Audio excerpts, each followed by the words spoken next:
try to grab more space. Kiriachi looking in the background. Looking in the background, and Benji knows, and he will hunt. This is one of the best players at fighting in the early and mid game, and Benji is not scared whatsoever. Yeah, power vacuum basically here over at Slurpy Swamp, and Benji gets in the box with style, breaks through, hits a big shot, and shows his power afterwards as well. And is that show of power, is that show of confidence something that we're used to seeing out of Benji? I say yes, but it might be overconfidence as he pushes a fight against one of the best players in the world. Now we're switching over to Flois, and for him, it's a shift. Yeah, for him, he was holding power in game number 1, continues to, dropping down Froggy, who was in second place on the leaderboards at the time, but holding power sometimes comes with a cost. He loses it over to Advise, and we see one of our new players who are in that second place slot. Second place for Hen after a very good game number 1, and follows it up with a pretty decent game number 2, a 10th place for him, but a couple of elims to boot.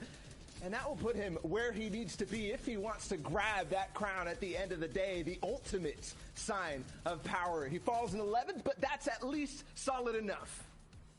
Yeah, and this is where power starts for a lot of players in this game. It was Anas who ends up winning, who had Caddy Corner and the Mythic Loot as well. The Shockwave Launcher, Hits Charge Shotgun too, and he just made power become his tool in this endgame. He became legend incarnate, literally just personifying the organization he's on and using this entire endgame as a playground, bouncing people up, shooting them down afterwards. Look at that two-piece right there. Anas looks so dynamic, and yes, we saw Flois with the hunting rifle. We saw him with the charge shotgun last time, but for me, it was Anas's gameplay, his creativity that really separated him from the pack and showed us his use of power. And Anas, that's kind of what we were talking about at Caddy Corner last time. We saw Thomas there for a brief moment, but this time it goes down. Kit spawns down at the gas station, and that's where Anas is lurking. He had a good game last time in 10th place, but if you want to become a legend at the end of the day, if you want to solidify yourselves among the great, immortalize yourself, you need to have games like that. And Anas and Hen, both at the top of the leaderboards, org mates, and they're standing strong. Both of these guys are definitely looking to break away. I mean, Anas is ahead of the game, 28 points, but Shy, is that going to hold? Didn't hold in game number 1 with Flois. I feel like when Anas gets that top slot, he holds it completely, especially at Caddy Corner. So I feel like, yes, that's my call. I like it. Quick and concise. With that being said, guys, let's throw it into game number 3 here in EU of the FNCS Grand Finals. Casters, we're sending it back your way to get into the action. Thank you so much, Zeke, Shio, and Bala. Insightful as always, and everyone is looking to become a legend, but right now to become Legends players, occupying first and second. And if you're just joining us, welcome. My name is Sundown, joined here by the fantastic, as always, Clay Stelling. This is match number 3, the halfway point of the EU FNCS Solos Grand Final. And if you're watching at Party Royale and you just dropped in, hit one of those telephone booths, the changing stations. Make sure you get your favorite outfit on, then head on over to the main stage, catch the action out, and you can see where everyone's dropping right now. And if you notice, the yacht only has 1 player on it, so I'm interested to see who that player is. Is it Savage? Is it Noah Riley, who came out on top? And of course, who's going to come out of Caddy Corner on top? That is always a question in all of these players' minds. Right now you can see cutting over the top of the lake, but switching over to Anas, who's landing over towards the weather station side on Caddy. You can see looking to figure out if he's going to be able to go through, pick up any amount of that loot, drop down into this area, see what's going on. As of right now, doesn't look like he's actually going to have a contestant in, but you can see also a number of players off and over just to the southwest of him. So right now, first shot coming out, we talked about those early hunting rifle tags, but not quite going to find it again. Anas, game number 2 winner, current first place right now.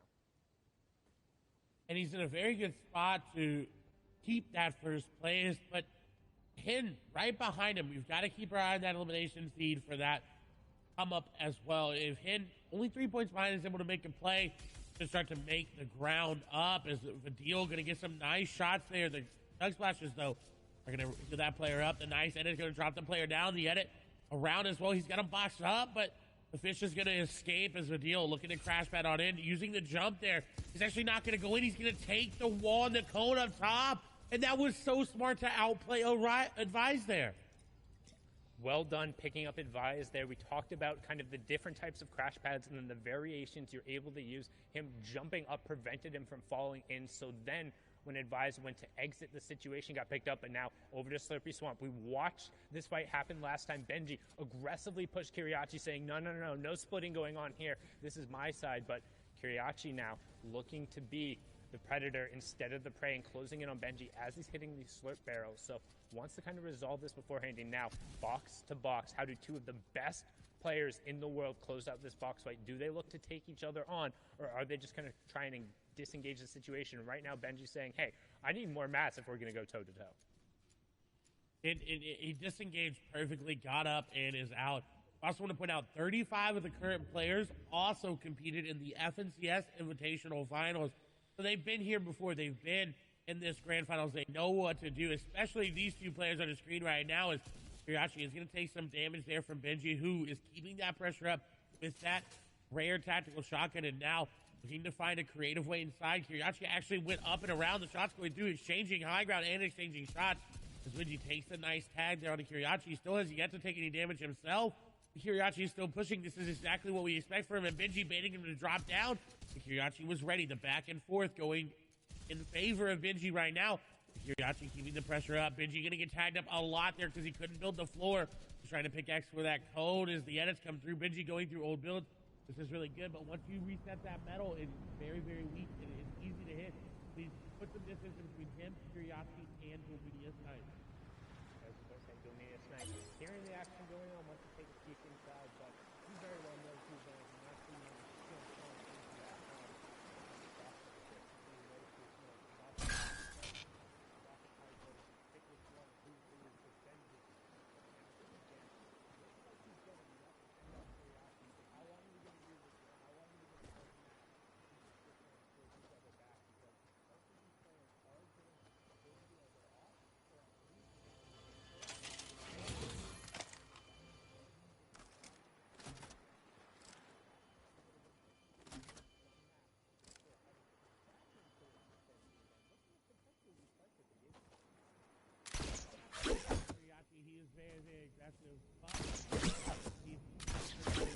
Any of their favors is 7-4.